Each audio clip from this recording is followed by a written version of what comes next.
Welcome to the Moved to Meditate podcast. I'm your host, Addie D. Hilster. If you're a yoga practitioner or teacher who knows that there's more to yoga than poses, but you're wondering where to find that, come join our quiet little party. Here you'll find resources to help you deepen your practice, as well as insightful conversations with yoga, movement, and meditation teachers from a range of traditions. On this podcast, we spotlight the more contemplative aspects of movement practice. So we talk about all things gentle yoga, meditation, yin, restorative, yoga therapy, mindfulness, and more. Listen in and connect to a community of like-minded practitioners.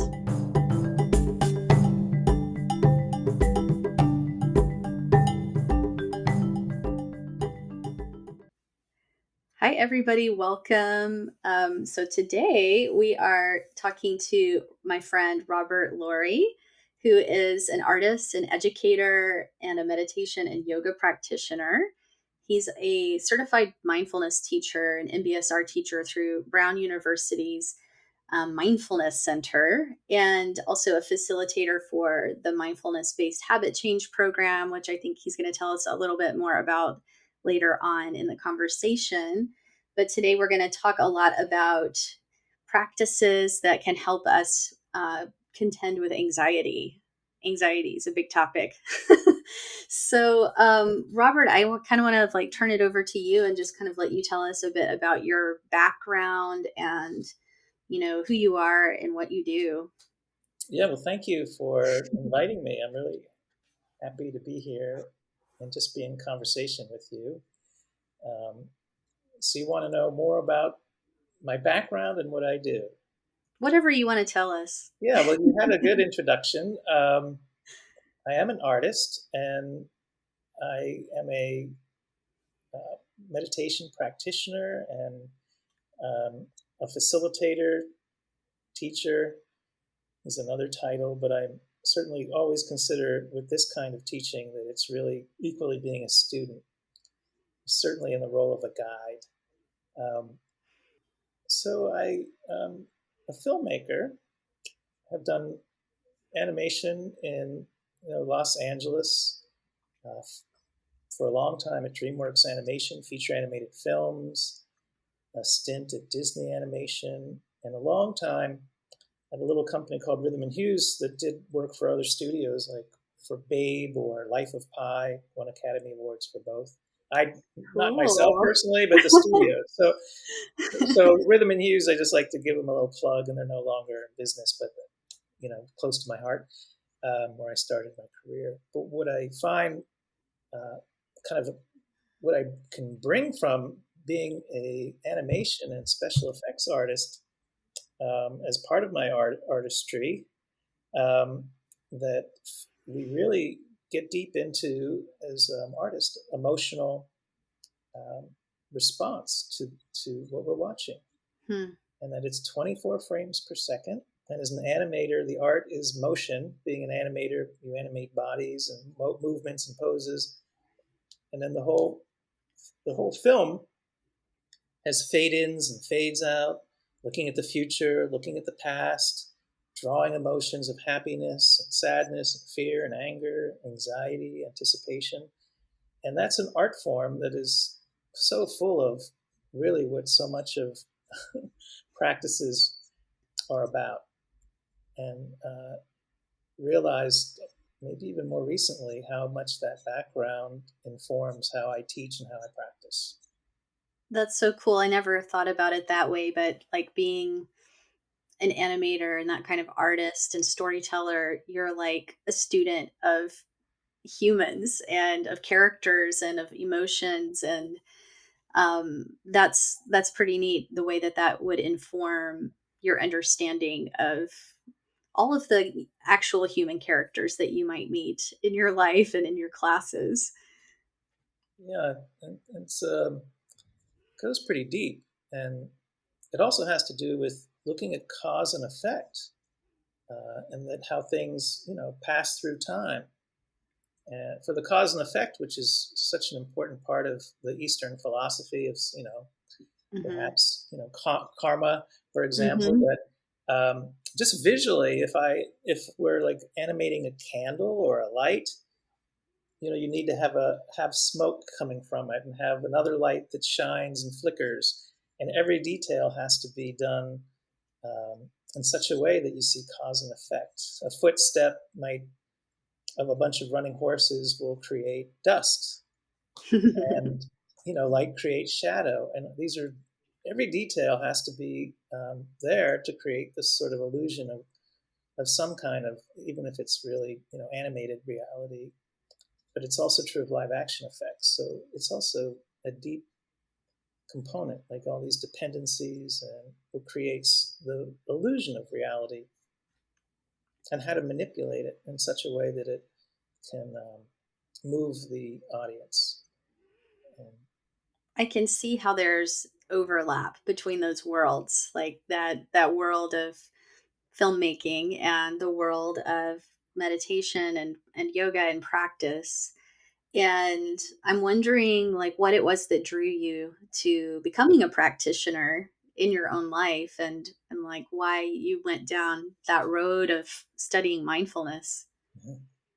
yeah, well, great question. Um, I think there's two answers. One, that I've always tapped into the beauty of just being aware. As a kid, I remember staring at spiders spinning webs, and a particular spider that built a little nest web in the corner of the window of our basement. And I poked into it, and then all these tiny little spiders came out. And then I saw this like bigger one, which must have been one of the parents coming and tying, repairing the little hole. And all these little ones were running away. And I just discovered, as very non-verbally, with my curiosity, like this wonder of this little thing. And that just is one example of just being curious and aware without thinking, and learning in that manner. um, I think it's really a natural part of being human. And being an artist, I think I was able to maintain a lot of that. And through art school, having teachers cultivate that, specifically reading Ram Dass's Be Here Now when I was about 15. My older brother gave it to me. And not knowing much about yoga or mindfulness, just the title of that book really had impact on me, to remember to be here now. So although I wasn't, a trained practitioner, I look back on how much effect that had. And then when I went to art school, my first teacher was a Buddhist teacher. Every class Oh, she taught was a Buddhist, like Dharma talk. that's So, interesting.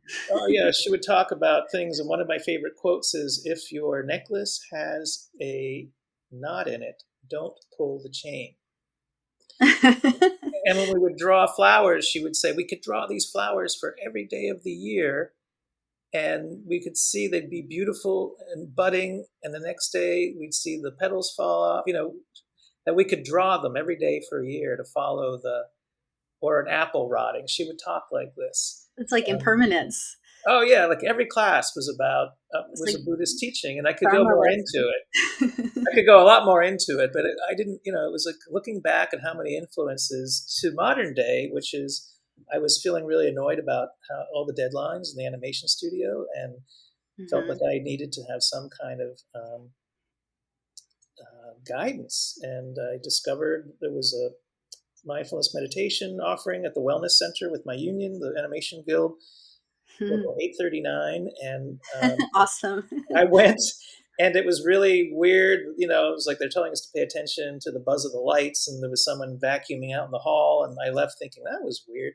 But I looked it up and saw that UCLA's Mindful Awareness Research Center, the Mark Center, had a bunch of stuff, and I started taking classes there and going to workshops, and it all kind of blossomed more from there.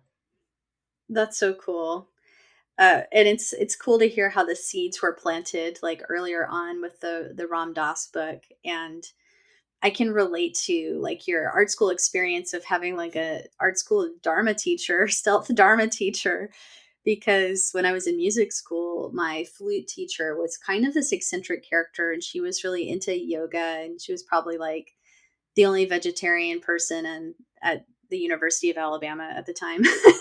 But she was like, everyone thought she was so eccentric, and she would have us like stand on a trampoline to play our etudes to like loosen up our joints. And it was a little bit like outside the box. But I look back now and I think about the ways that, she had such a flexible mind, and she had this like steadiness to her, and she had a yoga practice. And I'm like, okay, I see some of the seeds being planted, and I started my own practice not too long after that. But um yeah, so anyway, I'm curious about, as you progressed through your mindfulness practice. And it's so amazing that you found like this one class, and it was kind of weird, but it still sparked your curiosity enough that you kept going and eventually became a teacher of mindfulness. And I'm curious about what has interested you about the topic of anxiety in particular, that's led you to study that and teach classes around anxiety and coping with it. I think the feelings of discontent that I had at my job that led me to um, learn more formally about meditation was, uh, unbeknownst to me, had a lot to do with uncertainty and stresses that were coming from work. It seemed that simple. And as I developed more and more practice, and took a program called Mindfulness-Based Stress Reduction, and then wound up finding my way to training and becoming certified and teaching, uh, I started to see the relationship between um, just conditioning in general, like things that were deep, that were just unsatisfying. And it was after taking a break from working in the studio, realized that that was still there, like that there were things that were still agitating and arising, and that as I had the opportunity to take a course, it just popped up that Judson Brewer had a program for, he called it mindfulness behavior change. And at the time, he had developed an app for mindful eating called Eat Right Now. And it was an addition that I could take this program. It was, if you were a mindfulness-based stress reduction teacher, sounded interesting. And while I was doing the training, he premiered his second app called Unwinding Anxiety.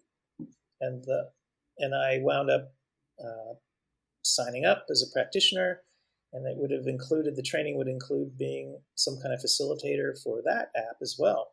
So the idea is that you can have the app, but that you could have groups or in-person guidance from a teacher if you're a qualified facilitator. And it took me about 3 months to get through that app, because I hit so many things that rang a bell that I didn't just blaze through it.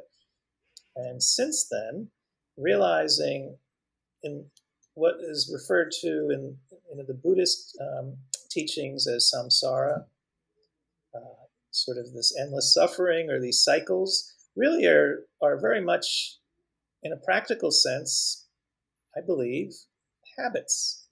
Hmm. And that behaviors are pretty much habits, unless they're a unique one-off, and they're based on conditioning.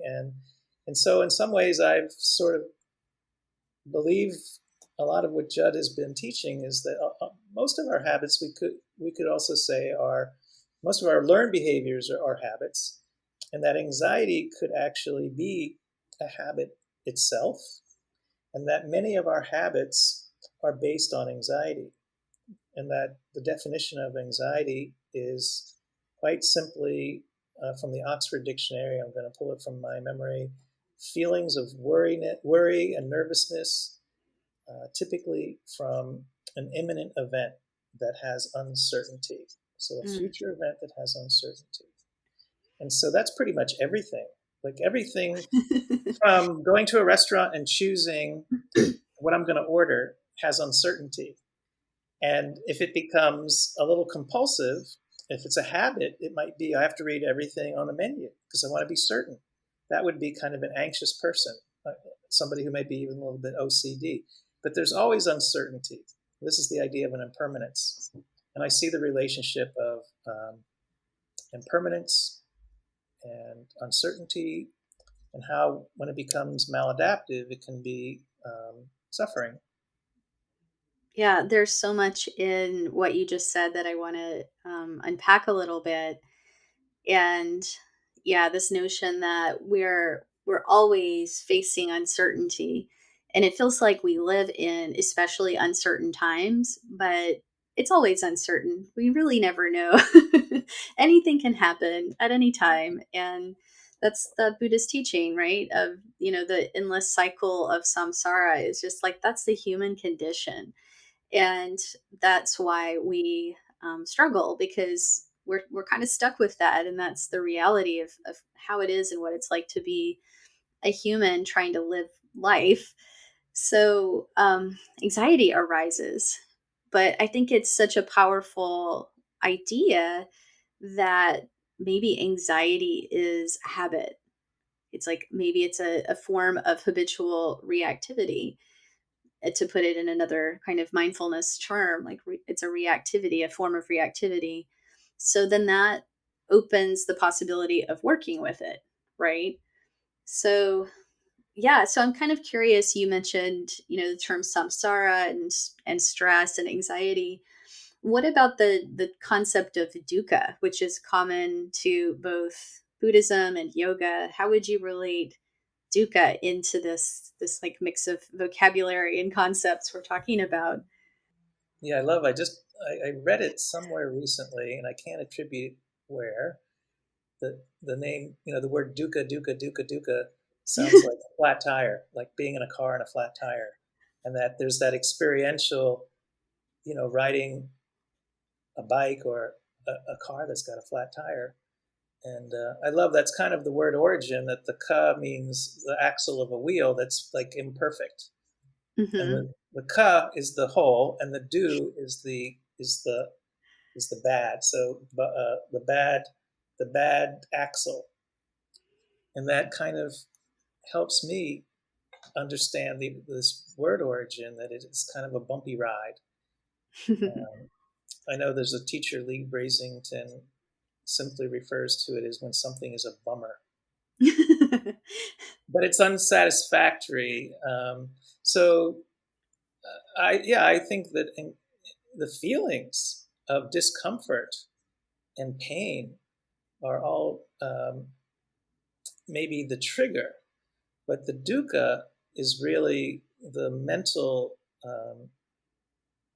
rumination about it. And I think that's a key teaching from the Eastern uh, philosophies, Buddhism, Vedic traditions. That you know this, I believe it's a Chinese saying that there's 10,000 joys and 10,000 sorrows, and if we expect life to always be happy, and we're suffering every time that expectation isn't met, and that we may actually then ruminate about it. So there may be pain, and we can say, okay, there's pain. I accept there's pain. I'm going to be with the pain. I'm going to take care of the pain. But once it starts being like, ouch, why did that person do this to me? Or why did this happen at work? And I should have, I could have, I want this, I want that. All those add-ons are related perhaps to uncertainty. They could be related to anxiety, but they're certainly the add-on to a trigger. And that's how I see dukkha. Yeah, it's like the second arrow, the teaching of the second arrow. I was talking about that in a workshop this weekend I was doing about pain, physical pain. And there's like that initial getting shot with an arrow, right? The thing that happens that's hard or painful, that can't be helped. It just happened. But often we pile onto it and we tense around it and we contract and we resist it and we question it and we identify it and identify with it and all of this extra stuff, all of this extra story. And that's the second arrow, like shooting ourselves again and amplifying and intensifying and continuing the pain experience. Exactly. And that if I were having to pick like my favorite story from Buddhism Mhm. as like medicine, really, it's medicine to know that to really be able to practice this non-identification and adding on to the original pain. That is the medicine, and to teach others to see that, including myself, every day, to see that, oh, this is the second arrow. I think that Gil Fronsdal, one of my favorite teachers, when he told this story a couple months back, one of his talks, he said, whenever you're feeling agitation, that's probably a second arrow.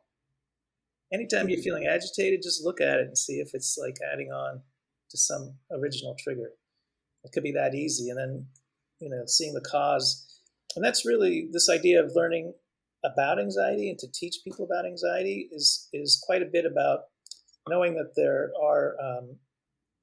there's science that validates so much of these ancient teachings that we can learn, but we can learn about our brain in ways that wasn't possible a couple thousand years ago. But they did it without technology. They did it by looking at the wheel of a cart, digging a groove in the road. Like the more the cart goes down the path, someone would say, "Oh, look at how that's digging a groove. That's kind of like this habit, this behavior, this conditioning that's causing suffering."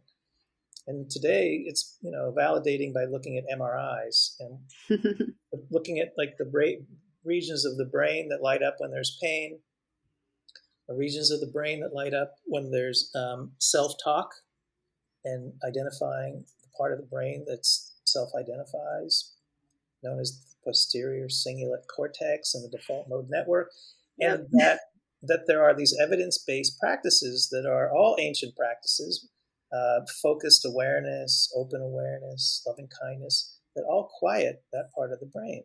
And by learning these, we'll call them evidence-based, but it's really just validating ancient practices, that learning to practice, including yoga, and other meditative practices, and including exercise, diverting the attention from the self-centered uh, thinking and self-talk to being present with either a practice or just with life.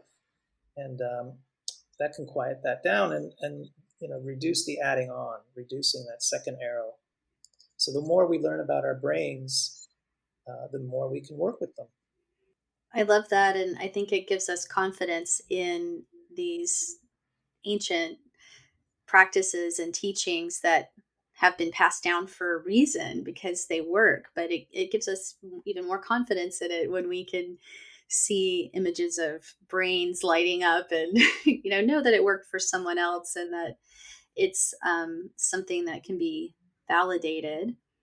And I wanted to ask you also about the distinction between like stress and fear and anxiety. And this is fun because you took our yoga teacher training last year, and I was so honored to have you in our group because you're such a like accomplished mindfulness teacher and you wanted to learn more about teaching yoga. And so you wrote your final paper about this, about anxiety and mindful movement and kind of the intersection of mindfulness and yoga. And you wrote in your paper, stress is the body's reaction to a threat, whereas anxiety is the mind body's reaction to a stress. So, can you say a little more about that? So in this example, if we think of a stressor, and it is the word stressor is like a scientific term, which is the input. That sounds kind of sciencey, but it's like if you got stabbed by an arrow, that would be the stressor. Um, but it I could would find be, that very stressful. but that's almost like a little bit too dramatic. So something, let's say anxiety provoking that might feel a little bit more, a little bit less dramatic would be not having enough money to pay bills. So the bills are the future, and the stressor are the bills, and of course the situation being the lack of funds.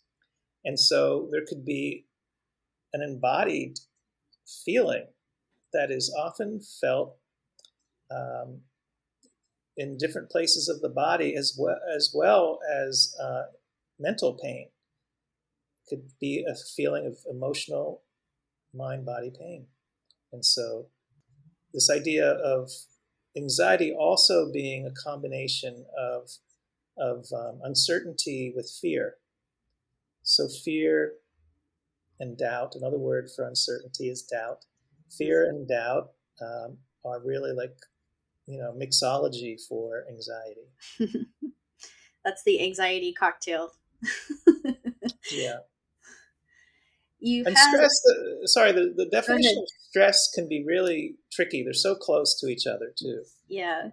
I know, and I'm just asking because you and I like words and etymologies and things, and we always talk about where words come from. So it's like, yeah, sometimes fun to drill down into like the specific terms and just like make those fine distinctions and nuances.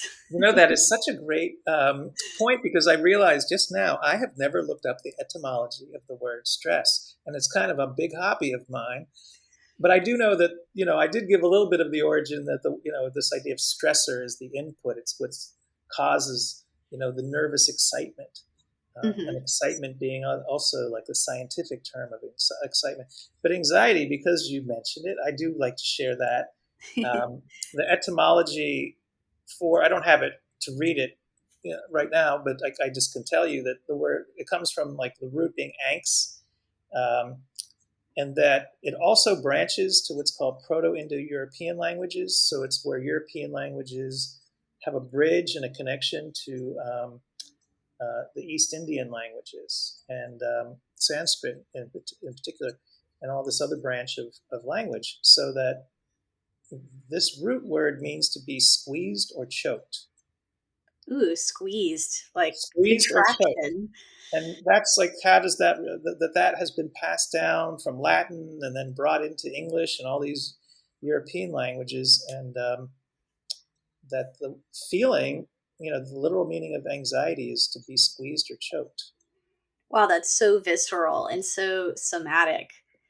Like that's great to know that background on the word because I think it's very true to the experience of feeling that contraction of worry and anxiety and anticipation.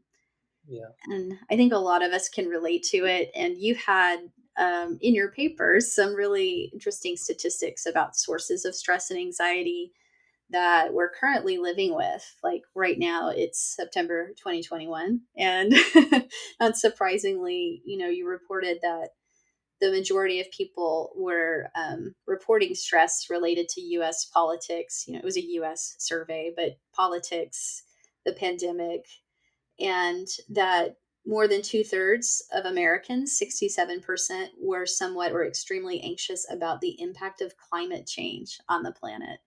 And we're seeing, depending on where you live, wildfires, hurricanes, extreme events all the time, more and more often, it seems. And that more than half were somewhat or extremely anxious about the impact of climate change on their own mental health, how it would affect their mental health. So that was interesting. So, yeah, I wonder if you want to say more about that, or if you're seeing this in like the people who are coming to your classes, or what people are talking about, or if it's just kind of like in the air. But yeah, what you thought about those statistics and those particular causes of anxiety.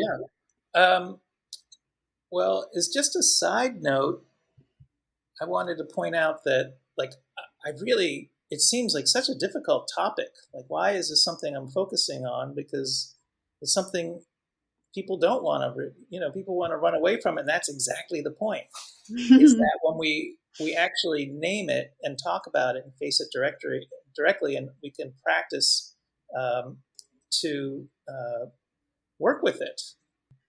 Well, certainly in the classes that I teach are specifically about anxiety. Um, I don't. I personally don't give any examples.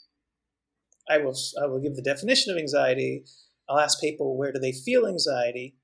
I'll ask if people have questions, and then during a 6-week course on anxiety, people share about their anxiety. And so I hear about many, many kinds. And sometimes that includes just waking up with the feeling of anxiety without knowing the trigger. Because we talk about anxiety as a habit, uh, this idea of a habit has a trigger, a behavior, and a result. All habits have a trigger, a cue, a behavior, and a result. So as we teach this, oftentimes people say, I don't even know. I wake up with the feeling of it. Other times in the waking hours, people can see the cause, the trigger, the behavior, and the result. It could be their bills, it could be the news, it could be 100 things. Um, and interestingly, in many classes that I teach that are not about anxiety, anxiety always comes up. And even if people don't name it, I think because I have these, I see through the lenses of being familiar with the topic. People are talking about uncertainty, they're talking about fear, they're talking about doubt. And it just is an amazing to have opened my awareness to this topic, how everywhere this just appears in terms of how people are making their decisions, or even more so, how it is the cause for people to get in their own way, to inhibit, finding their true nature, their true self, and not doing things. It's really what holds people back. And I know that from my own experience, and I see it with so many people. And it's about climate change in terms of people having fear for the future, people having fear, of course, of the pandemic, um, the doubt that comes with what's going to be, and because we don't just have 10 television channels like maybe some people were born with. The younger people might not know what that is about, but we have thousands. And it may be that we have just as much uncertainty as we always have, but now we just have thousands of outlets, including everybody's personal YouTube or social media, Instagram. Everything is a channel that can broadcast uncertainty Hmm. and anxiety. And many of the things we do unconsciously to, in an attempt to soothe the anxiety, actually make it worse. you know? Yeah. And a lot of it is really that second arrow, which is like imagined. Yeah. It's not true. Yeah. It's And just it, not knowing the future, so making up a story about it. and the mind is like trying to protect us. It's trying to anticipate danger and solve that before it happens, but it doesn't really have the power to do that. So, it just kind of gets us in that loop. And part of what I liked about the statistics and like what you said and people sharing in class and naming this is that it can be an isolating experience to have anxiety and worry. And when we realize that it's way more universal than that, and that there are things that are bigger than us that are causing this, there's just forces that are greater that are causing conditions for anxiety, then maybe we can take it a little less personally. Maybe we can remove the feeling of, well, what am I doing wrong? What's wrong with me? And we can actually, have a better chance of shifting the experience. Absolutely. That we are not alone, and there isn't a person alive that doesn't have anxiety. Yeah. And those folks who have more, um, anxiety that might be more, to the point where it's affecting their lives in a harmful way. Um, you know, there's always possibility to learn, just like everybody else who doesn't have that level. Like people have generalized anxiety disorder or PTSD, and I'm not a medical professional or a clinician, so we step into it from teaching people skills about the present moment and how we can slowly, through practice, kind of unlearn. Like the same way we learn a habit through the reward-based learning system, which is also operant conditioning, and being very mindful that we can do contemplation to see that the lack of benefit, like the downside, the harm of a habit, and slowly disenchant. And the metaphor I like to share is like a pair of brand new jeans that are bright blue. And each time we do some of these practices, basically asking ourselves, what do I get from this? And really feeling into the downside of these habits that are related to anxiety, we lower the reward value, and it can actually fade the habit over time, like washing a pair of jeans that fade over time. That these habits related to anxiety can fade, whether it's stress eating or obsessive internet use, social media, this kind of running away from the feeling of anxiety, or running away, trying to go into a fix-it mind by ruminating. Once we realize these are habits connected to anxiety, and we start bringing a mindful awareness and seeing the downside, as I said, and then moving to almost immediately after feeling the downside, there's a third step to bring some kind of practice, that like a self-compassion practice, or just even a breath meditation, to know that there's within ourselves the ability to kind of find some other inner reward, that we have a wellspring that comes from within. We don't have to seek from outside ourselves. We don't have to run for the bag of chips or the cookies or the internet, or if we do find ourselves ruminating, then we start to just notice it, even just to notice it, to observe it. It's like, oh, I'm ruminating. Oh, I'm ready to go for the chips. Breaking the autopilot and seeing that there's a cause and an effect, and having a choice. And I do love chips, and if I have them, I wanna enjoy them and not have it be out of a stress response. Yes, exactly. That's the point, is to enjoy. And that we're not ever saying in the classes I teach, stop Yeah, eating chips. It's like, when exactly. you eat them, enjoy them.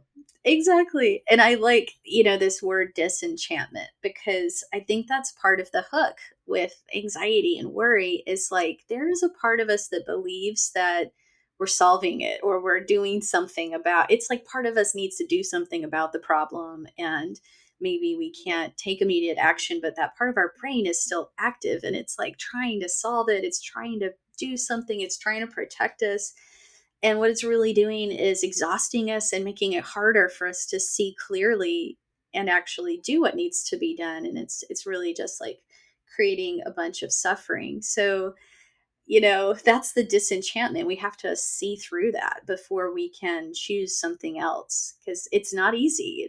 It's quite a strong compelling pattern, and Yeah. it takes some guidance perhaps to even begin to question that. And it relates to your original question, like, how did you kind of get into this anxiety? And more that we've talked about it, it's really it it almost seems like it's the description of dukkha and samsara. I know it's not the only, but so much of it has to do with self-identification, fear, doubt, wanting, craving. These hindrances that are taught. Um, I know both in yoga tradition and the Buddhist traditions and the mainstream mindfulness traditions that people are more involved with these days. So, um, and for it's this idea of seeing it and not going into some kind of cold indifference, because it's real easy to see it and just tune it out. The idea is to see it and step into a challenge zone. And I even see how this add-on, this kind of ruminated, deliberative thinking is so common all the time. Like when we sit in quiet meditation, the mind just wants to do something other than follow the breath or just sit and relax and enjoy listening to sound. It's like there's a anxiousness. So here's that word anxiousness again, I think arises, and maybe the opposite, just for pops in my head, is the word patience. So this idea of cultivating patience, to be present, and we might even notice it when we're eating. Even if we're mindful eaters, we might just notice that we're delivering more food into our fork before we even swallow the current one, and how even being aware of that mindfully is almost like a metaphor for how our minds work. Our minds are also hungry, always wanting to go shopping for something else. Like it happens during meditation, but it happens even during conversations, when we're at work. So there's kind of this anxiousness. It might be a little bit different than anxiety, but I do think that it's related because the word angst is in there. This being squeezed or, you know, wanting to do something else, wanting the moment to be different than it actually is.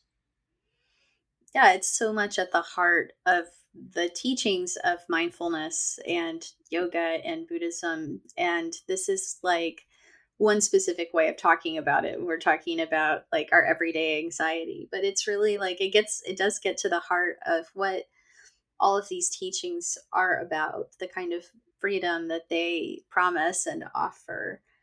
Um, yeah, you were starting to talk a lot about some of the ways that mindfulness and yoga, I think, can help. And one of them that you've mentioned before that I wanted to touch on was this ability to have a quicker recovery time towards mental equilibrium. Like something happens, we get thrown off, and then how do we bounce back from that? So can you talk about that? Like the possibility of quicker recovery time? Like how does that work? That's a really good question. And um, there's so much about this topic in different practices. Maybe it's not spoken so blatant. Maybe it is in Buddhist teachings and retreats. But this idea, I know MBSR uh, and other mindfulness classes, basic classes. There's the idea that we can see when we're on autopilot.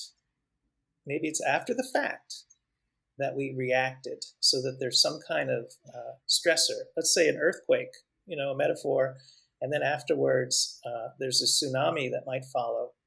But there might be a space in between that little earthquake and the tsunami where, we might find a way to respond in a clear way as opposed to in a panic. And in that moment of clarity, we'll be doing that is a mindfulness. We're embodied. We're going to take care of ourselves and our loved ones, our environment in some way. And so so many of these practices can develop the awareness of being present, and instead of being on autopilot, to um, have this. It could be a split second. It could be happening in just a pause to respond in a non-harmful way. And even seeing our thoughts, this idea that playfully referring to all these different thoughts in our heads can be like a bunch of committee members shouting one thing or another, directing us to do something that might not be very skillful or healthy. And seeing, oh, there's all those thoughts. I see them. I don't have to listen to them. There's also some wisdom here. I can choose that and respond. It could be in the middle of an argument. You might learn that, being angry, that's really painful. Being angry feels painful to us. Like that saying that drinking poison or being angry is like drinking poison, hoping the other person will die. We're the ones who feel pain. Once we do practices where we realize that, we might notice when we feel angry, what can I do here to adjust my attitude so I don't feel the pain? What can I do more skillfully to work with this? Even to just say, oh, there's anger. So That's if you helpful. Yeah. yeah, if you have some specific questions about what kind of practices for. I was thinking of when you taught your course, your Unwinding Anxiety course through my studio, like way early on in the pandemic. It seems like a long time ago, but you taught this course, and like I think on the first meeting, you pulled up like a study of some kind that it was about this and about I think it was about the difference between how um, people who don't meditate responded to some kind of stressful stimulus or pain stimulus and people who did have a meditation practice, and there was a difference in like the acuity of their response and in the like bounce back. Do you remember that? Oh yeah, sure, I remember that. What Um, was the thing they were using in the study to stress people out? I don't remember. right, so they had a group of very expert meditators, some people who were actually monks, like Tibetan monks, so they were meditating since they were children, and then a group of people who had no experience whatsoever, and they put them in an MRI, and they rang a little bell. So imagine that you're laying in the MRI, and they ring a bell, and and like there might be between 10 or between 0 and 20 seconds after the bell rings that they will stimulate with some burning, something that burns that's really ouchy. But when they remove it, the pain pretty much subsides almost immediately. It doesn't cause a blister, but it's really ouchy. And so it's pain. And they're looking at the pain region of the brain that lights up with the MRI. Um, and for the expert meditators, their pain response was at baseline, meaning 0, until they were touched by the heat. There'd be like a little bell curve, like it would go up, down, and back to flat. So they would be in the moment and with the pain as it happened, with no anticipation or residual. But the people who were non meditators, after they had gotten at least one initial dose of the pain, every time they heard the bell go off, they almost instantly lit up the pain region of the brain before they were even touched. Mm. So it was all an emotional reaction. And then when the actual pain trigger was touched upon them, they had this pain response that then lasted way, way long. It just goes up and then stays flat for a long time and then slowly fades away. So there's the residual pain. And so it's kind of an image that brings up that the expert meditator, their little bell curve is a context appropriate response to the initial pain itself. Almost like a machine, It's like a monitor. It's like a monitor. It's And like an that, on-off switch. yeah, but that they've learned to be with the moment and not to emotionally react. Um, and that for people who learn to meditate, that's a possibility. That we So can learn fascinating. to be in the moment, to be with the circumstance, and to not get so caught up in that emotional reactivity.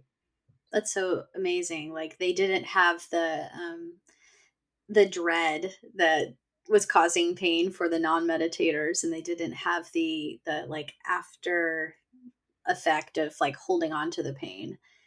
That's Yeah, yeah, see, that's really interesting to think about. And if you have the link to that article or a summary of that somewhere, I'd love to like link to it when we write the notes for this episode. So yeah, I'll email you for that. But that's fascinating.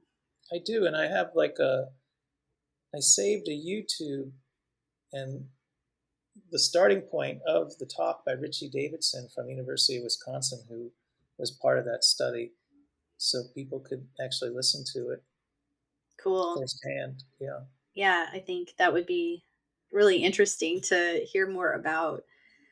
Um, so yeah, so I kind of just wanted to ask you about key movement practices and yoga practices because we've been talking quite a bit about the mindfulness and the meditation practices, but like what have you found about movement practices and yoga practices that help with anxiety? yeah, great question. And it's funny because I know I mentioned specifically,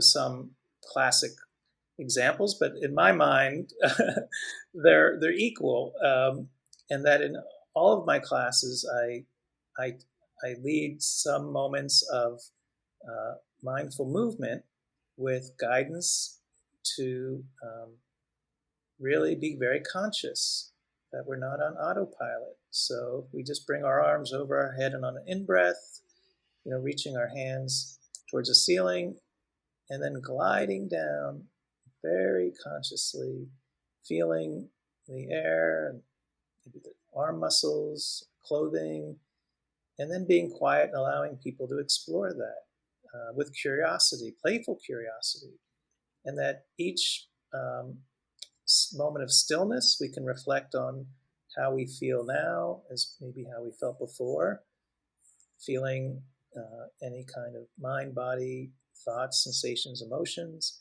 And let's say some really simple hatha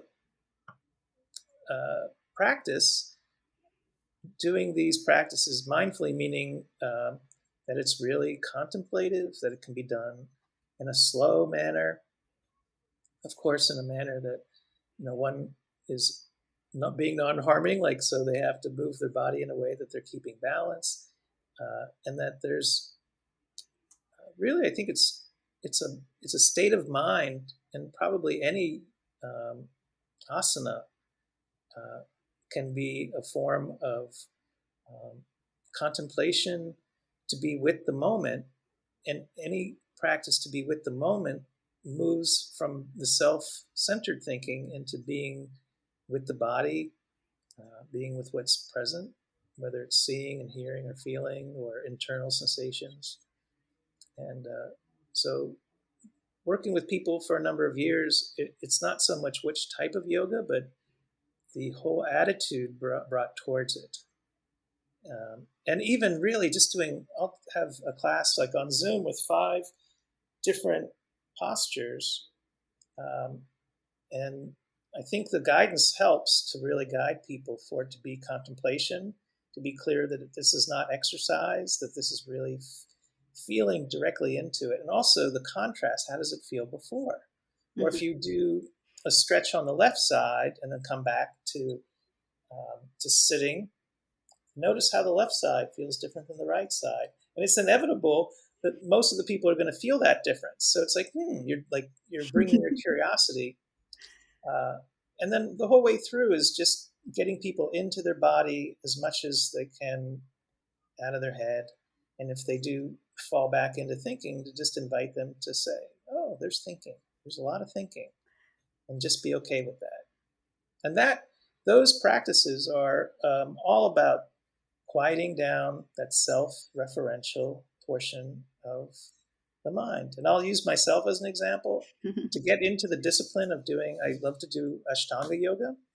So those are pretty serious kinds of practice. Totally. And that I've had this trouble getting into, the discipline of doing it every day without forcing myself, without willpower. And I would set up conditions like, oh, I have to have a cup of coffee, I have to wake up. And then I just thought, with all the teaching I do, that sounds like I've got a lot of preconditions, a lot of ruminating, a lot of adding on. What if I were to just wake up, not have coffee, and just start?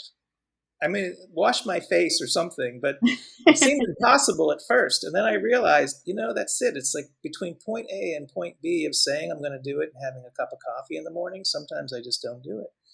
And I realized, like, I kind of tapped into just even noticing the first thing in the morning was one of my own, like, mind games, like committee members just convincing me to do something else. And that I actually love doing it. So getting into the habit to the point where this is a good habit, it becomes automatic, and then automatic in a good way. Mhm. So the automatic is to just get started, and then once being in the yoga practice, being fully into it, um, and when I notice, my mind wanders, I just come back to being with my body and the practice. I love that, and that is a great practice of just starting before you get derailed and then benefiting from that. And you were describing like how you teach this sort of movement practice for, purposes of reducing anxiety. It sounds like it's not so much about a specific style of yoga or specific poses necessarily that diminish anxiety, but more of the overall effect of a yoga practice or a mindful movement practice.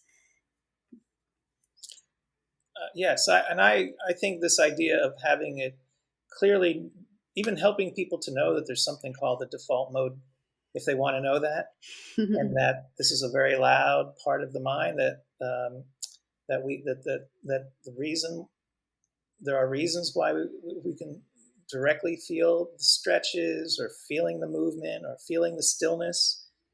and also opening up to sounds, thoughts, sensations without pushing them away, but also noticing if we're not really yoking with the body, if we're not connecting. So if I'm thinking about cooking breakfast, it's like, oh, I'm not really having a yoga moment. I'm actually thinking about breakfast, but it's okay as long as I once I notice I'm thinking, it's like, oh, there's thinking. That to me is like I'm reconnecting, and then I can begin again. Um, so it's really working with the same ruminating mind that's related to anxiety, and that learning to quiet it, to be, to not to not force it, but through practice and really directing our attention to curiosity of how we feel, uh, literally quiets. We're really just paying attention to what's happening. Yeah, there's the default mode network, right, that you're referring to, that's like that self-referential part of the mind, that's like the wandering mind that tends to worry and get in trouble. And the opposite of that is called the task positive network, right? And that's like we can't be in both at the same time. It's when we use our mind for purpose and with intention, and we are doing something, right? Like we're following the breath, or we're doing the meta phrases, or we're doing the movement practice and we're paying attention to that. We can't be in the default mode network. We're using the brain differently. Yeah, exactly. Like noting practice is another example, and this idea that we don't need to be in an MRI to see when this network switches. We can feel it. And we don't really, there's no need to talk about this to our students, but certainly if it is like part of an introduction and never talk about it again, people might notice, oh, yeah, this is just my mind adding on, and I can find wholeness, when I'm really connected with the present. And I do think of this idea of like this. I thought of this once. The idea of an integer, which is like the number one, is a wholeness, and a fraction, like in simple basic math, is when something is divided. And so when I'm in my head, I'm divided, and when I can actually, even if I know there's still thinking, I say, oh, there's thinking, and I connect with my body, and don't have to pay attention to all those thoughts. Pay more attention to my physical body, then I'm whole. I've connected to this wholeness, this like idea of an integer. I'm not fractured. And it may be that mind, I can completely go into flow and be fully whole, and yoking and being a yogi. That's in that flow state. I love that. Be an integer. Let's be whole numbers. I'm not a math person, so I probably would never have come up with that analogy, I but am I like so it. not a math person, but it's more the word integral. I was looking up the Integral, etymology of the word integer. integral or integrated, Ah. and I bumped into the fact that it was related to the word integer, which is really, it means like to be one, to See, be. another great etymology. I love that. Well, there's a direct, like yeah, exactly. There's that literal meaning that is actually an embodied definition. If we look at the root of most words, they have an embodied literal quality of some kind. So cool. Well, on that note, can you tell us where people can find you or get in touch with you or find out about your classes and your website that's in production? Right. Well, I do have a website that is in production, and it is robertlurye.com, and there will one day be like my schedule from all the places where I'm teaching, but I also can be found a lot of classes at InsightLA.org, and searching under the teachers, Robert Lurye, teach classes that we call Mindfulness-Based Habit Change, one for unwinding anxiety, another for mindful eating, and I do some intro workshops on the topic. And this autumn I'm teaching at USC, but that's really for faculty, staff, and students. Also Long Beach Meditation on occasion. So my hope is to put this all on a web page so people can find me who are interested. So thank you for that. I'll link to it when you get that up, and maybe you'll have it before this goes live. That'd be Yeah. cool. Oh yeah, that'd be great.